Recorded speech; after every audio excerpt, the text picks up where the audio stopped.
Assalamu alaikum, dear students. How are you? I think all of you are well and sound. I am also fine. But you know, the coronavirus is spreading again. So be careful and always follow the rules of safety.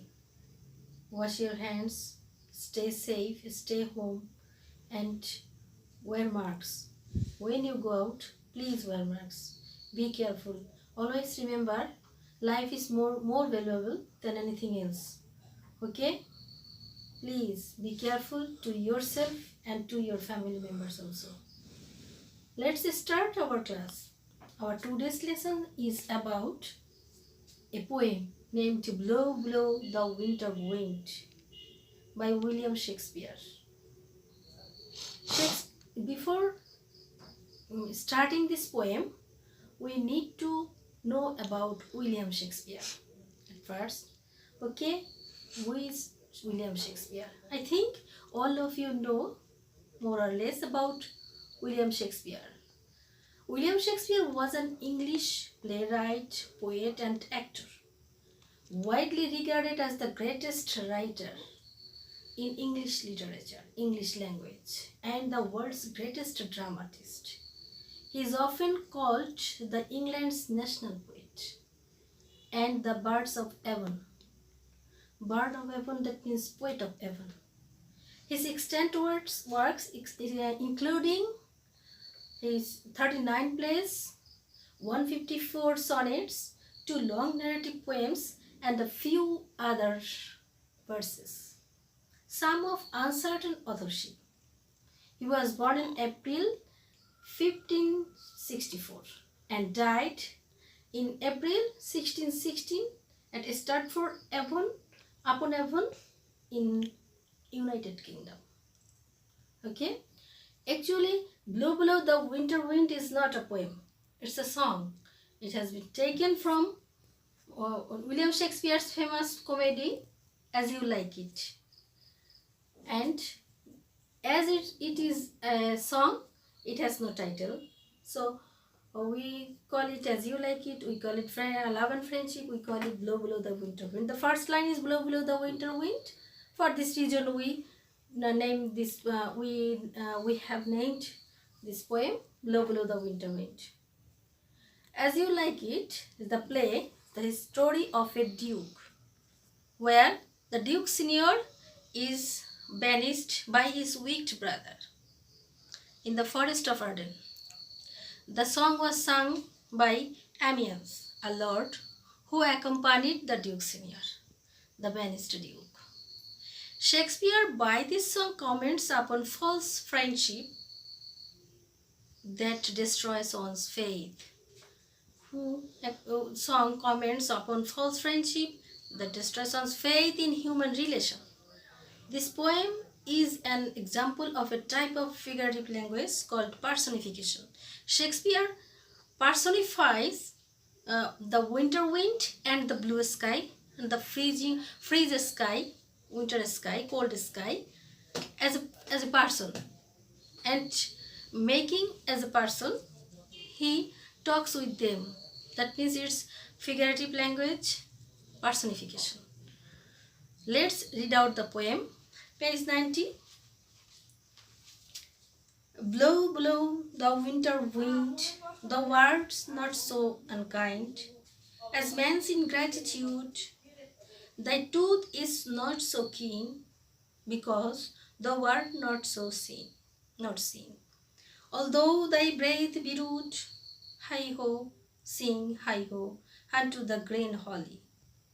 Most friendship is feigning, most loving mere folly.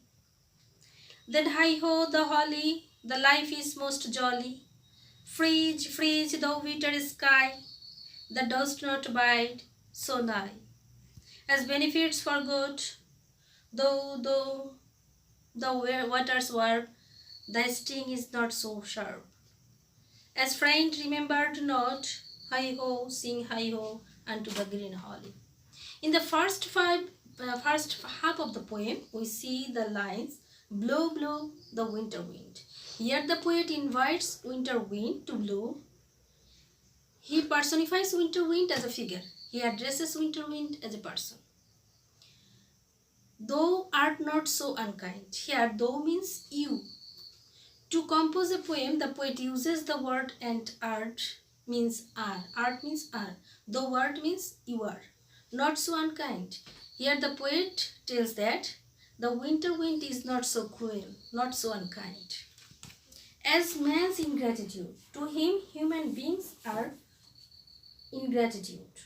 They betray their relatives, near and dear ones. Thy tooth is not so keen. Here, thy means you. The poet says, your tooth is not so sharp.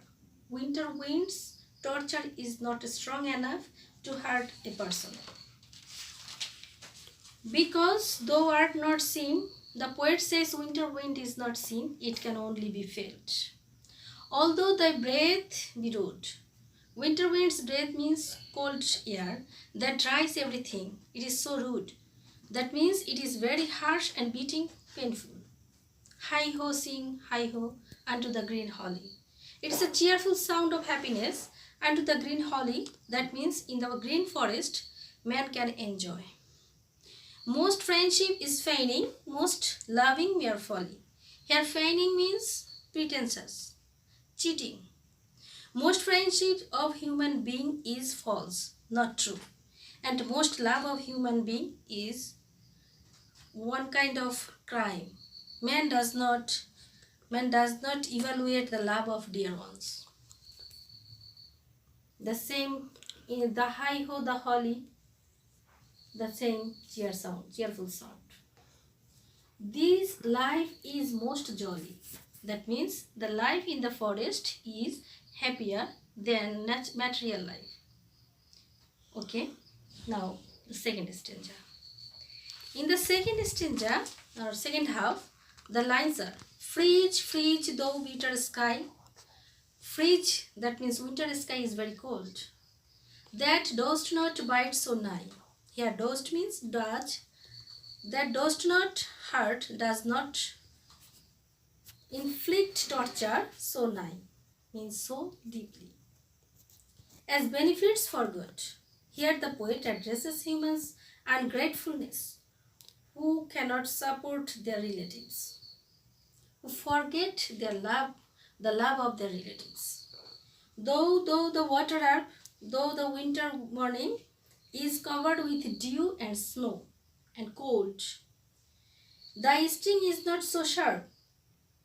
Your inflict pain is not so painful, so unkind as human ingratitude, as human torture.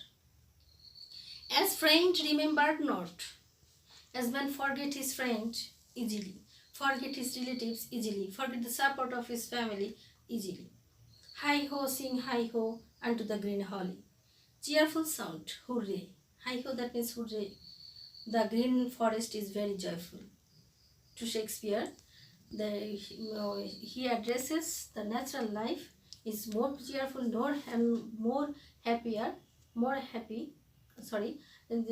than human life. The sadness in his heart, Shakespeare expressed the inhumanity of his friends, of human being. Human today forget the pure friendship. Betrayal is now a daily common affair or activity.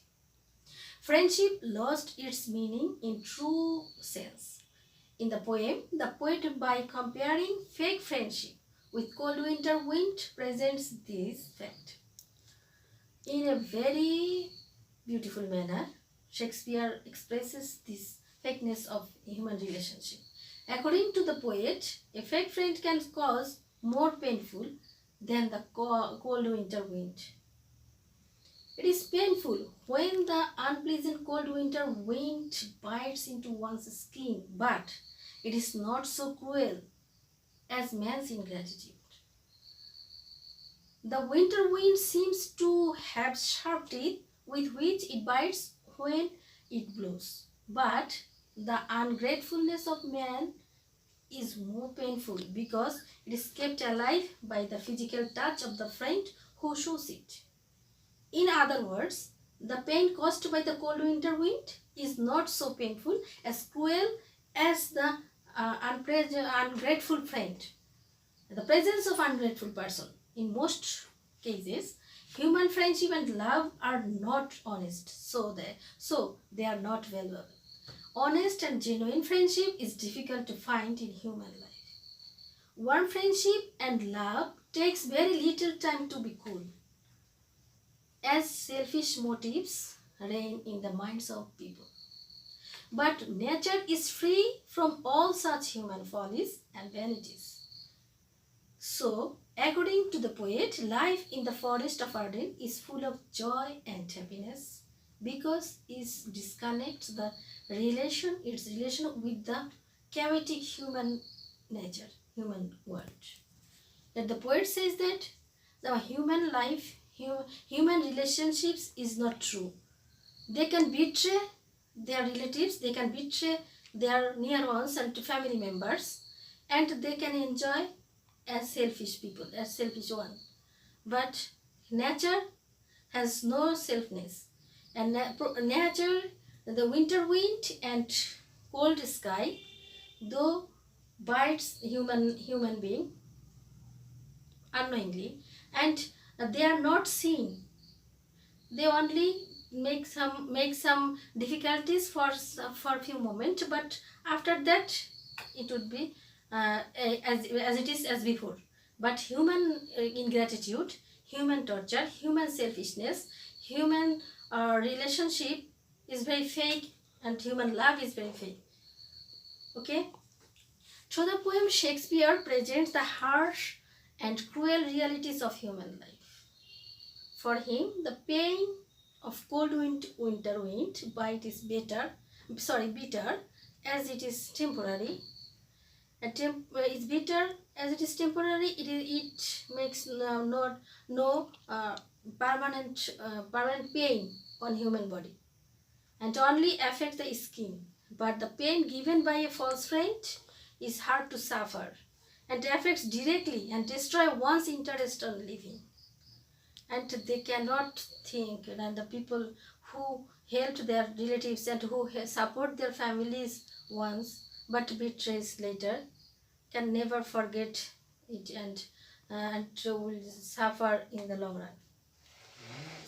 To the poet, Shakespeare thinks that to the poet, the natural life is better than human relationship and then material life of human being. Okay. From this poem, I think you can understand the main theme of this poem, and you can write down the main theme of this poem, because in our board question there is a question must in question number 11. Make critical appreciation, write critical appreciation or main theme of the poem. I think blow blow the winter wind, you can understand the main reason of this poem and from where it has been taken. Okay, now write the main theme of this poem. Theme. The main theme of the poem is the exposure of the ungrateful nature of human heart.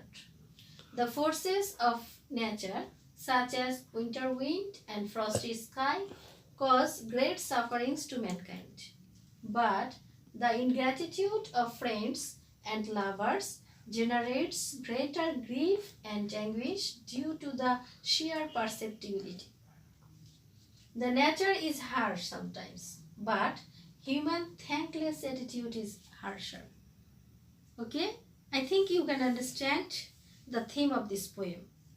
So write down the main theme of this poem with your own words and submit it in my inbox. Okay, thank you all.